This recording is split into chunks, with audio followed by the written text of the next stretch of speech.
Hey Thrive Youth, we believe that each and every one of you has a story to tell, a faith to live out, and an impact to make. If you're new here, welcome. Be sure to leave a comment below telling us that you're here. Or if you don't have access to the comment section, be sure to leave us a DM on our Instagram account at MRCThrive. In just a second, we're going to kick off some worship, and then Johnny's going to give a message. And then after the message, we are going to all get on a Zoom call and hang out and play games, and it's going to be super fun. So with that being said, let's worship.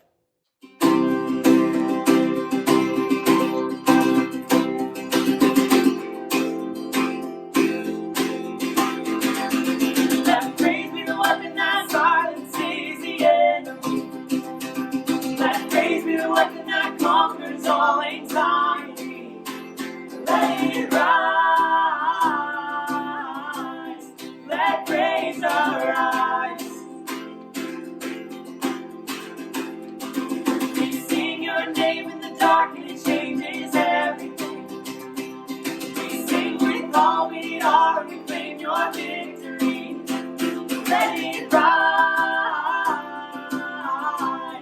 Let praise arise. We'll see you break down every wall.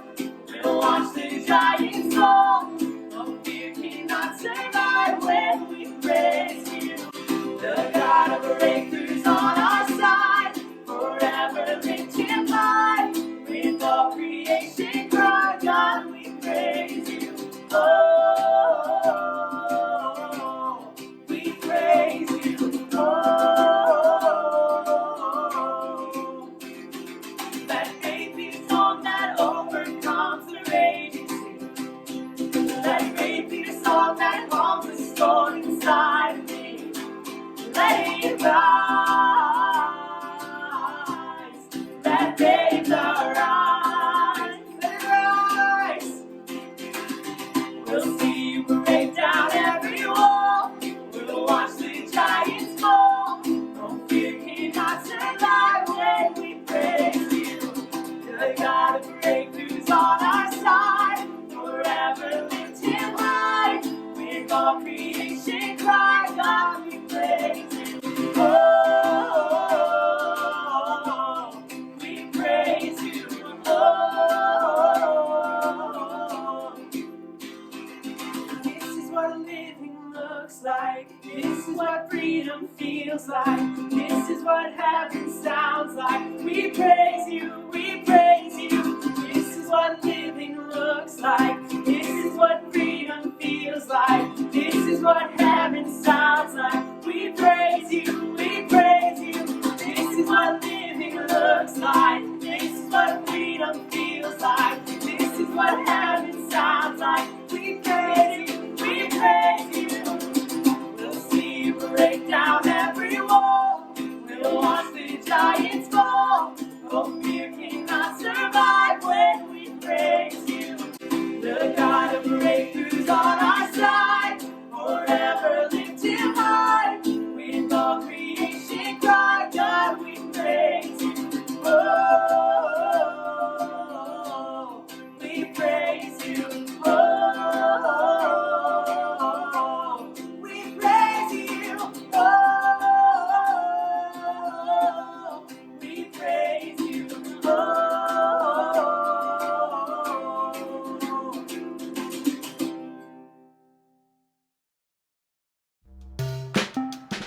So, when you don't know how to do something, how to fix something, or how something works, what do? Ask a teacher? Ask your parents? Ask your friends? Ask someone you really know and trust? No! You go to the internet and ask some randos. But I'm not talking about creeps here, I hope. No, I mean the people of the internet! You know, those people who make how-to videos. Because chances are, if you're trying to figure out something, someone on the internet has already figured it out for you. Things like, how do I unsend a text? No. How do I do a winged eyeliner? How do I get rid of the zit by Friday night? How do I get out of gym class? How do I screen cap Snapchat without getting caught?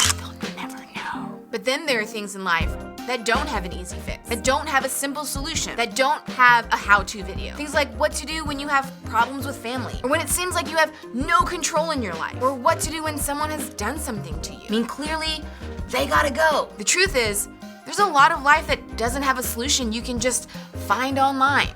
So how do you know what to do when you don't know what to do? How many of you guys overuse emojis or GIFs when you text? Now I get it, we all have that friend who somehow feels like no text is complete without 6 or 7 emojis. Or maybe you're like me and you've moved on to GIFs and now you spend most of your time being a goofball with random references instead of actually communicating with the person you're texting. Now I've got to be honest, emojis and GIFs have helped me out a bunch of times, and here's what I mean. The laughing tear face, I use this one all the time, and sometimes I mix it up and I use the laughing tear face cat. Side note, emojis sound really weird when you try to describe them using words. When me and my friends are sending each other dumb gifts, a lot of laughing tear faces are sent in response. The sad tear face? Now, whether I'm sad about something that's truly heavy or I'm just bummed because the show I was watching on Netflix got pulled without warning, I throw that little sad face in there. And that's the beauty of emojis and GIFs. They help us talk about how we feel without having to use actual words. And there are a few emojis and GIFs that I don't really get to use all that often, but when I do, they actually say a lot. And they actually set the stage for what we're going to talk about today. Things like this emoji and this GIF from The Office. We've all had those situations where we're like, I have no words for this, and we're shocked. These things are usually sent in response to something happening that was shocking in a bad way. Something that catches us totally off guard and hits us out of nowhere. That, my friends, is what we're talking about today. Have you ever experienced anything like that? Something that simply rocked your world, caught you off guard, made your life feel uncertain, or caused you a lot of hurt. Maybe for you, this was your friend saying something mean about you, but they accidentally sent that text to you. And immediately you knew that they meant to send that text to somebody else. Or maybe you were shocked when you experienced an injury at the beginning of your sports season, or maybe you're shocked because you got dumped out of nowhere. Maybe you feel this way when you bombed a test that you thought you were going to ace. Or maybe for you high schoolers, you get the rejection letter from the college of your dreams. Maybe you were shocked when you got the news that your parents were splitting up, even though you had no idea that things were that bad. Unfortunately, this list could go on for a long time with examples of times when you got your world rocked by some shocking news or some crazy circumstance. And if you haven't experienced it yet, there will come a time in your life when this happens. The thing about these shockingly painful moments is that they often hit us out of nowhere. And because of that, it's difficult for us to know how they'll make us feel. And because of that, it's difficult for us to know how we're going to respond. Sometimes we surprise ourselves by how well we handle it. We think, wow, I figured news like this would take me to the edge, but I'm actually doing kind of okay. Sometimes we surprise ourselves by how much it tears us apart.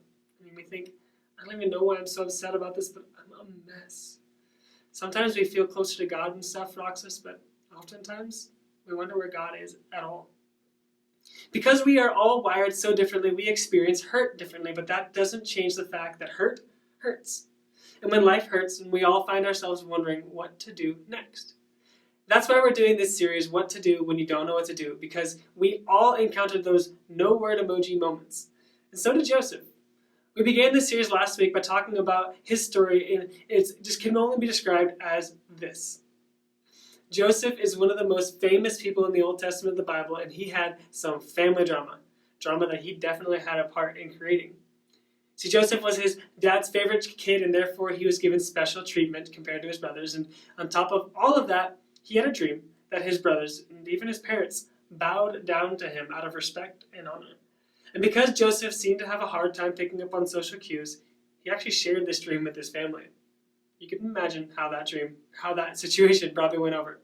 His brothers, they weren't okay with him being dad's favorite. They definitely weren't okay with him sharing his dreams of ruling over them one day. So, how did they respond? Check out what they did a little bit later. But they saw him in the distance, and before he reached them, they plotted to kill him. Whoa, that just went from 0 to 100 really quick. Let's keep going. Here comes that dreamer, they said to each other. Come now, let's kill him and throw him into one of these cisterns and say that a ferocious animal devoured him. Then we'll see what comes of his dreams. Despite his anger towards Joseph, one of the brothers actually had a conscience in the moment. When Reuben heard this, he tried to rescue him from their hands. "Let's not take his life," he said. "Don't shed any blood. Throw him into this cistern here in the wilderness, but don't lay a hand on him." Reuben said this to rescue him from them and take him back to his father. Thank goodness for Reuben, right? I mean, he convinced his brothers to throw Joseph into a well instead of going totally homicidal on him. He even planned on coming back to rescue Joseph later. And the brothers listened to Reuben, and when Joseph approached, they all ripped off his special coat that his father had given him, and they threw Joseph in a well. But they're still not done with him. Check this out. They look up and notice a caravan of traders approaching. Judah, another one of Joseph's many brothers, suggests they sell Joseph to the traders. After all, selling Joseph to a group of people who would most likely make him a slave is much better than murdering him, right? And so, that's exactly what they do. And they go ahead and they dip Joseph's coat in the blood of a wild animal and take it to their father, and they tell Jacob, Joseph's father, that he was likely killed by an animal. They took that ornate robe back to their father and said, "We found this. Examine it to see whether it is your son's robe." That last line, it tells us everything we need to know about the situation. The brothers obviously knew that the coat belonged to Joseph, and they brought it up to their dad to let him know that they noticed the way he favored Joseph. They were mad about it. They didn't call it Joseph's robes or our brother's robes. They said, "Your son's robes." Can you guys imagine the fear, the despair, the uncertainty, the anger and hurt that Joseph felt in this moment? Betrayed by his own flesh and blood, sold into very real slavery by the brothers he grew up with. The message being sent was loud and clear. "We are all better off without you, Joseph." I mean, what would you do? How do you get yourself unsold? This was clearly a what to do when you don't know what to do moment. Now, our stories are very different than Joseph's, but we will all experience pain of some kind. We will all have scary, painful, or dangerous moments that catch us off guard, and we will all have moments when life doesn't make sense and when we don't have the words to process what's happening. Unfortunately for Joseph, he had more shocking moments in his future, and we're going to look at some of those soon enough, but I want to highlight 5 powerful words that show up in the historical account of his life. And while they didn't keep him from getting thrown into a pit, and they didn't keep him from getting sold into slavery, these 5 words literally made all the difference, and it helped Joseph maybe more than anything else. The Lord was with Joseph. Joseph didn't have a lot going for him in the pit, and even less afterward. But when Joseph was in despair and wondering how life would turn out, he could rely on a single truth. God was with him. This truth didn't change the reality of Joseph's situation, but it was better than being alone. The truth didn't mean that Joseph could see where the story was going, but he could know that he wasn't entirely dependent on his own effort to get out of the situation. And the same is true for you. When there's nothing that you can do, God is with you. When life hands you shocking news that you don't know what to do with, God is with you. And truthfully, we hear that all the time, so often, in fact, that the words lose their meaning, but we don't feel them. We think about it for a second, though. God is with you. And not in some weird way, but He's literally present next to you, near you, when you feel alone. When you and I can truly understand and embrace this truth, it changes everything. Our circumstances may not change. In fact, Joseph's didn't, but it changes our perspective on our situation. And maybe more than anything, it gives us hope that we can keep going even when it feels like we can't. Knowing that God is with us may not change our circumstances, but it might just change us. It might just give us enough hope to keep going, even in the midst of our hopeless circumstances. It is easy to give into the hurt that we've experienced. It's easy to let fear overwhelm us or anger consume us. We have a lot of reasons to let difficult and sometimes unfair situations get the last word. But when we know that God is with us, the uncertainty of life does not get the last word. But what does that look like for us? There's no formulas or easy answers to get through hard times, but here are some things that we can do in the meantime. Number 1, be real. Feel your feelings. Not everyone will experience incredible luck in life, but everyone will go through tough times and pain. All throughout the Bible, people went through difficulties, and there are many accounts of them being real and honest with God about their struggles. There are no cliches to make the hard times go away, and our job isn't to just suck it up and act like everything's okay. If we believe that God is with us, then we should know that God is more than okay with our honest questions, doubts, and fears. Number 2, remind yourself and others that God is with you. Here's a spoiler alert. Things did eventually work out for Joseph, but we know that because we can read the whole story in the Bible. When Joseph was in it, he didn't know how it was going to turn out. There were no spoiler alerts for him. All he could do was face another day, wondering how things were going to turn out. But he held on to that one thing, that God was with him. In the moments when his life was toughest, he knew God is with him, and God is with you. Our life will be full of moments when we don't know what to do about our pain. And as we head out, I want you to know that's exactly why small groups are a thing. You are not alone. It is important to know that when you don't know what to do, God is with you. And so are we. So is your small group. It will give you hope when things feel hopeless. It won't make the difficult circumstances go away, but you'll have something to count on. You will know that you are not alone. God, you are so good. And we are so grateful that we are not alone. We are so grateful for the people that you have put in our lives to point us back to you, God. May your truth reign supreme, and may we see you. May we see you near to us. May we see you in our friends, in our families, in our leaders' lives, God. We want to experience you, and we pray for everyone in this room who is listening to experience you, Jesus. You are the most important thing over all, and we want to know that you are with us. See you guys in a little bit.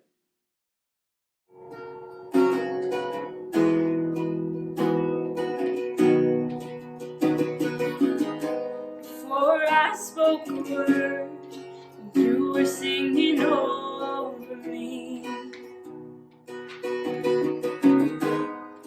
You have been so, so good to me.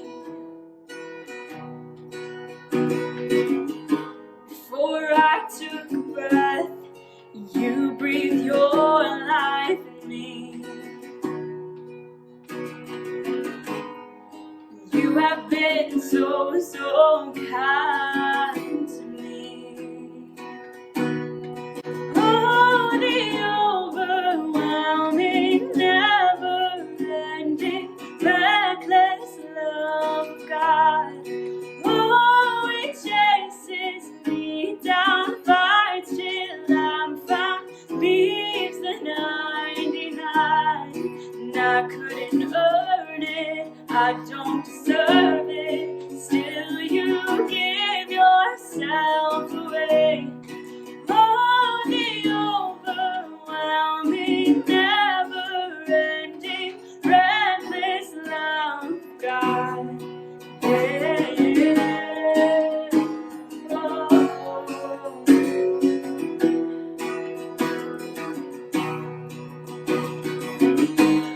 When I was your foe, still your love fought for me.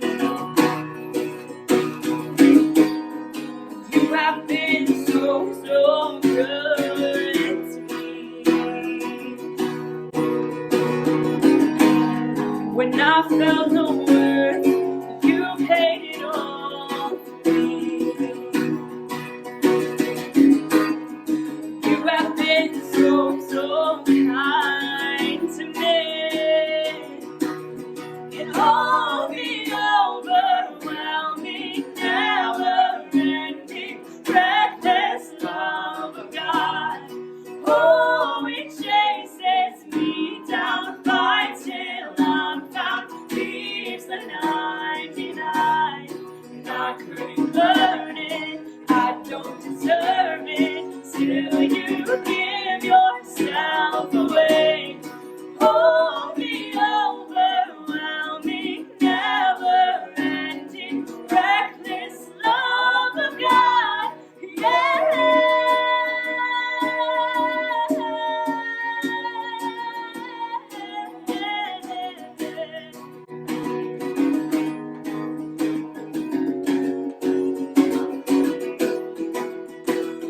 There's no shadow.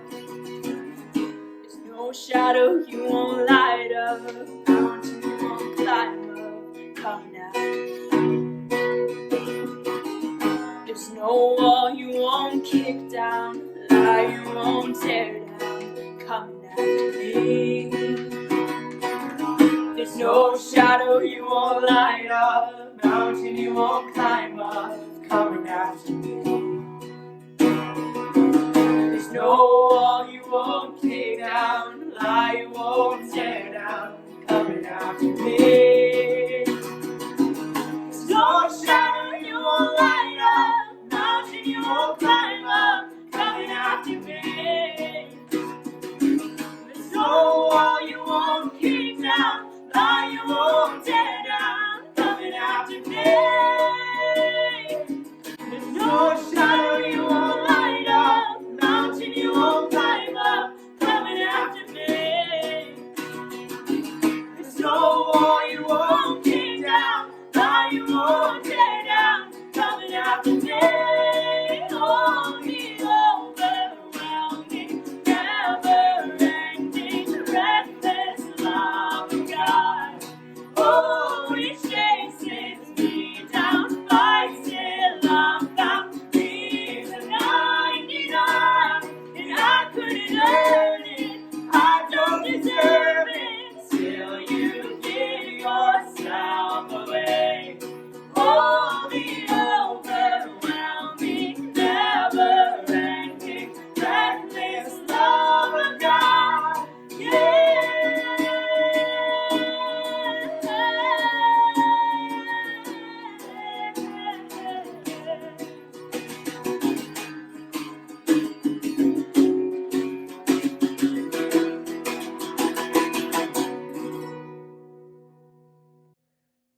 Hey guys, one last thing before we all hop into our Zoom call chat. Next week, you're not going to want to miss it because we're going to be starting a brand new thing called the Summer at Home Tour. We're going to eat, we're going to hang out, we're going to worship, we're going to have fun, and we're even going to hear from some of you guys. So you're going to want to keep an eye on your Facebook and your Instagram because you're not going to want to miss it or be unprepared when it comes down to it. Guys, I can't wait to see y'all's faces on the Zoom call chat. The link and code is going to be in the comments section, or it's going to be on the screen as soon as I'm done. So I can't wait to see you guys there. Bye. Later.